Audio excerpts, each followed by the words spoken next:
Good morning students. मैंने पिछले video में आपको नरेशन कंप्लीट किए थे, कुछ एक्सरसाइज भी दी थी। आज मैं नेक्स्ट टॉपिक 11th और 12th के पर्पज से आपको सिंथेसिस के बारे में बताने जा रहा हूँ। देखेंगे सिंथेसिस क्या है। तो सिंथेसिस की अगर हम बात करें तो सिंथेसिस मीन्स होता है जोड़ना। क्या जोड़ना? तो बात करते हैं दो या दो से अधिक उपवाक्यों को जोड़कर एक सिंपल कॉम्प्लेक्स तथा कंपाउंड सेंटेंस बनाना। स्टूडेंट्स, ये मैंने डिफाइन किया है दो या दो से अधिक उपवाक्यों को जोड़कर के एक सिंपल कॉम्प्लेक्स तथा कंपाउंड सेंटेंस बनाना। तो इसके लिए हमें समझना पड़ेगा कि किस तरह से जो है हम सिंपल सेंटेंस बनाएं, किस तरह से कॉम्प्लेक्स, किस तरह से कंपाउंड सेंटेंस बनाएं। इसके लिए सबसे पहले आपको क्लॉज के बारे में जानना पड़ेगा, उपवाक्यों के बारे में जानना पड़ेगा। तो एग्जाम्पल के रूप में अगर हम बात करें एज, जैसे सिंपल को लेकर के एग्जाम्पल दें तो ये हो जाएगा seeing the tiger she ran away. हम देखते हैं यहाँ पर सीइंग द टाइगर, चीते को देख करके वह भाग गई। इसी प्रकार से कॉम्प्लेक्स की बात करें हम तो देखेंगे आई know the man who came here. यहाँ कॉम्प्लेक्स है। कंपाउंड को लेकर के अगर हम बात करें तो आ जाएगा she is rich but she is miser. इस प्रकार से मैंने तीनों ही एग्जांपल दिए। Simple, seeing the tiger, she ran away, I know the man who came here, she is rich but she is wiser. अलग अलग मैंने एग्जांपल दिए। अब इनको बनाना कैसे है, इनका प्रोसेस क्या है, इनकी विधि क्या है, वो आगे मैं बात करता हूं। देखिए कैसे।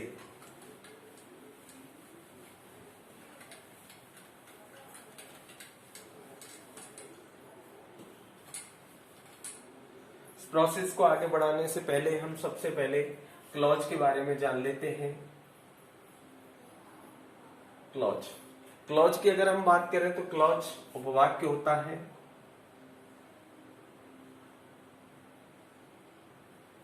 वाक्य और उपवाक्य में अंतर होता है। क्लॉज को डिफाइन करें, a clause has a main verb और अ हेल्पिंग वर्ब कंपल्सरी।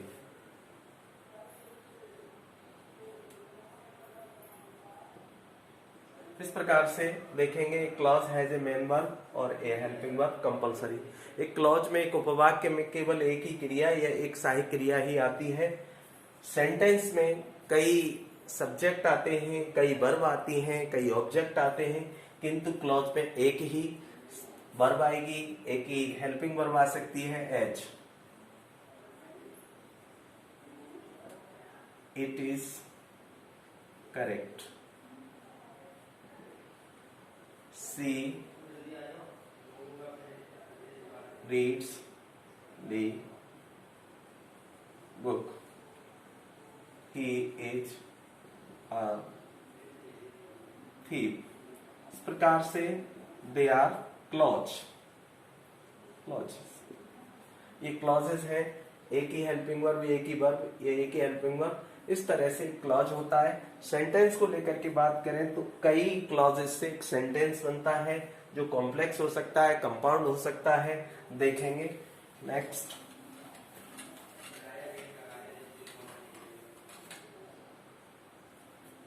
बात करते हैं क्लॉज की, काइंड्स ऑफ क्लॉज।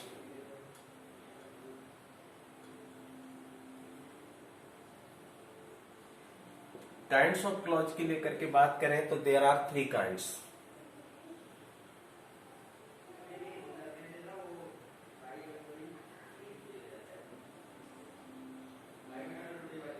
तीन प्रकार के होते हैं क्लॉज। पहला होता है प्रिंसिपल क्लॉज,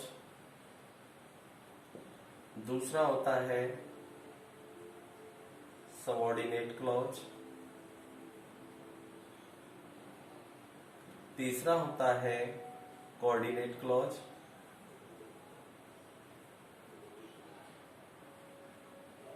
इस प्रकार से 3 क्लॉज होते हैं। इसको प्रधान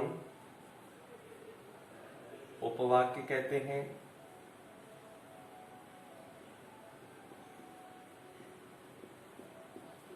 इसको सहायक उपवाक्य कहते हैं,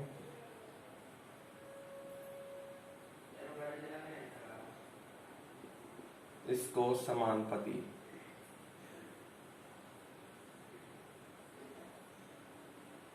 उपवाक्य। इस प्रकार से तीनों क्लॉज आ जाते हैं। अगर हम एक एक क्लॉज को लेकर के डिफाइन करें तो देखेंगे, सबसे पहले हम बात करते हैं आपसे प्रिंसिपल क्लॉज की।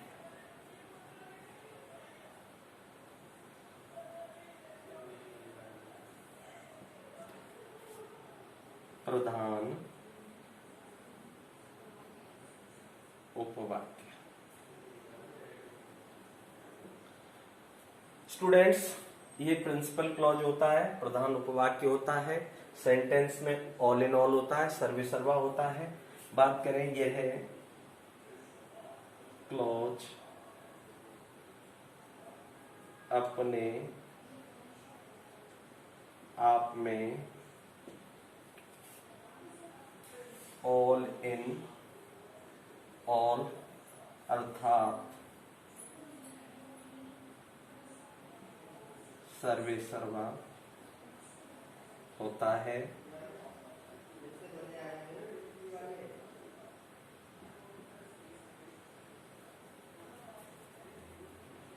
इससे पहले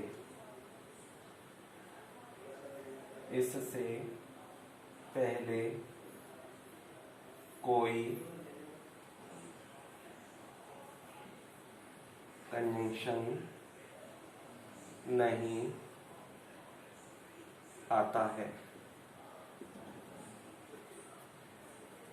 तीसरा पॉइंट यह है, अन्य क्लॉजेस की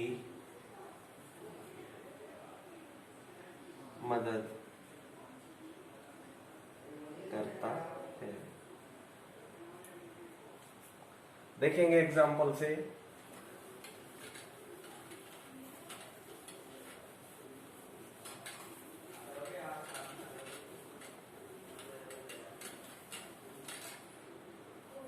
एग्जाम्पल लेकर के देखते हैं। यहां 2 क्लॉजेस आते हैं, it is none to all, और दूसरा क्लॉज है ही इज अ थीफ। यहां पर स्टूडेंट्स 2 क्लॉजेस दिए हुए हैं। अब हमको ये नहीं पता कि कौन सा क्लॉज प्रिंसिपल क्लॉज है और कौन सा सबऑर्डिनेट क्लॉज है। तो जब हम इसको जो है जोड़ते हैं तो देखते हैं कैसे प्रिंसिपल क्लॉज का प्रिंसिपल क्लॉज आता है। सो देखिए, H that he is a thief is none to all। यह हमने देखा कि इसको कॉम्प्लेक्स में कन्वर्ट कर दिया। यहाँ इस क्लॉज से पहले दैट कंजक्शन आ रहा है, so this is not principal clause, ये सबऑर्डिनेट क्लॉज है।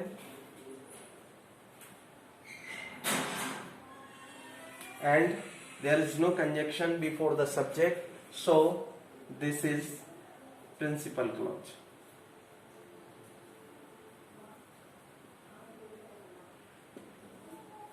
इस प्रकार से हमने देखा कि ये जो है प्रिंसिपल क्लॉज है, ये सबऑर्डिनेट क्लॉज है।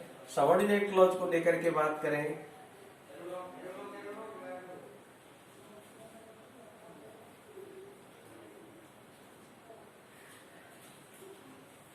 सहायक उपवाक्य होता है,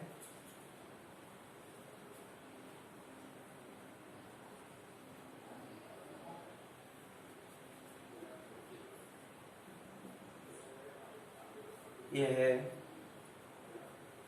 क्लॉज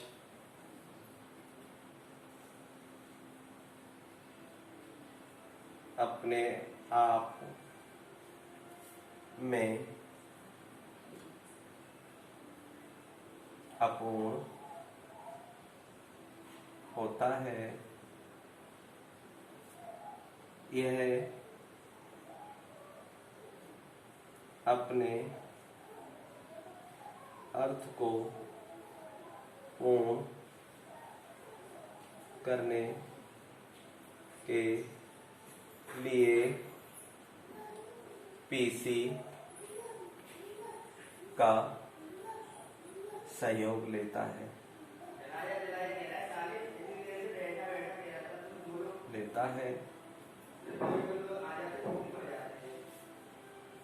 सबऑर्डिनेट क्लॉज से पहले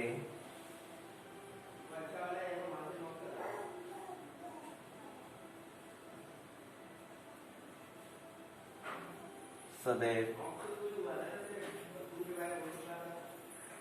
कोई न कोई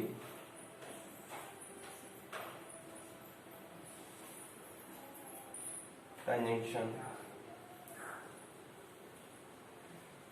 अवश्य आता है। उदाहरण के माध्यम से मैं इसको एक्सप्लेन करूंगा, देखेंगे।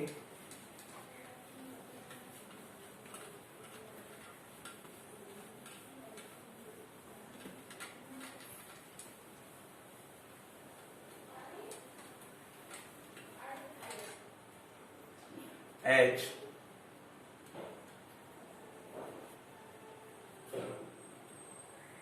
it is none to all, he is a thief। यहां पर दो क्लॉज दिए हुए हैं, देखते हैं। It is none to all that he is a thief। Students देखेंगे, इट इज नन से पहले कोई कंजक्शन नहीं आया है, so it is a principal clause PC. And इससे पहले दैट कंजक्शन आया है, so it is a subordinate clause SC. Short में इसको प्रिंसिपल क्लॉज को पीसी, इसको सबऑर्डिनेट को एससी। इस प्रकार से हम इसको समझ लेते हैं कि सबऑर्डिनेट क्लॉज कौन सा है, प्रिंसिपल क्लॉज कौन सा है। बात करते हैं, तीसरा क्लॉज है हमारा कोऑर्डिनेट क्लॉज। कोऑर्डिनेट क्लॉज को लेकर के अगर बात करें हम, तो ये समानुपदी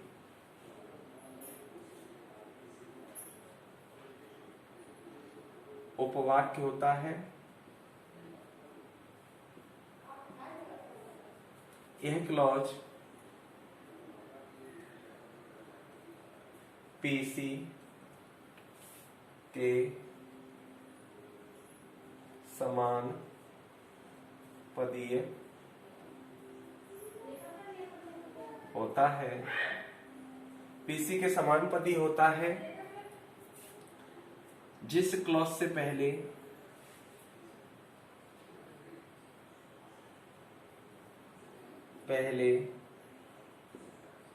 कोई कंजंक्शन आता है वह क्लॉज कोऑर्डिनेट क्लॉज कहलाता है। कोऑर्डिनेट क्लॉज समानपदी उपवाक्य है। यह क्लॉज पीसी के समानपदी होता है। जिस क्लॉज से पहले कोई कंजंक्शन आता है वह क्लॉज सदैव कोऑर्डिनेट क्लॉज कहलाता है। एग्जाम्पल के रूप में अगर बात करें, H she is rich, she is miser. देखेंगे she is rich but she is miser. इस तरह से इस क्लॉज से पहले कोई कंजंक्शन नहीं आया है, इस क्लॉज से पहले कंजंक्शन आया है, so it is CC coordinate clause and this is PC. अगर हम इसको इससे पहले ले आए और ये बाद में चला जाए, कंजंक्शन चेंज होता है, तो ये पीसी का कार्य करेगा और ये सीसी का कार्य करेगा। इस प्रकार से हमारी ये 3 प्रकार के क्लॉजेस होते हैं।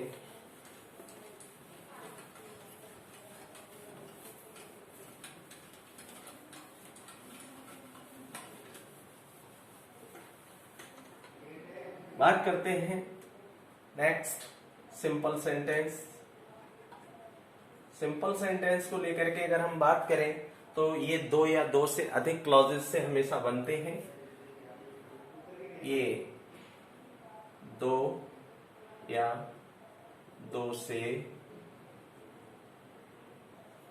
अधिक क्लॉजेस से बनते हैं, किंतु इसमें सदैव एक रूल कार्य करता है। जब भी सिंपल सेंटेंस बनाएं तो ध्यान रखना होगा, simple sentence is equal to only one subject, only one object, only one verb.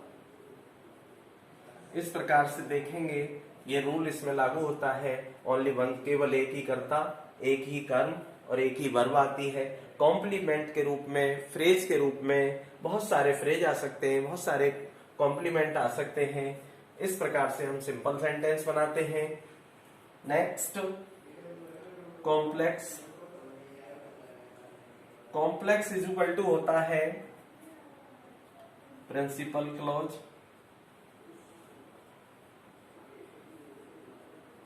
Plus subordinate clause.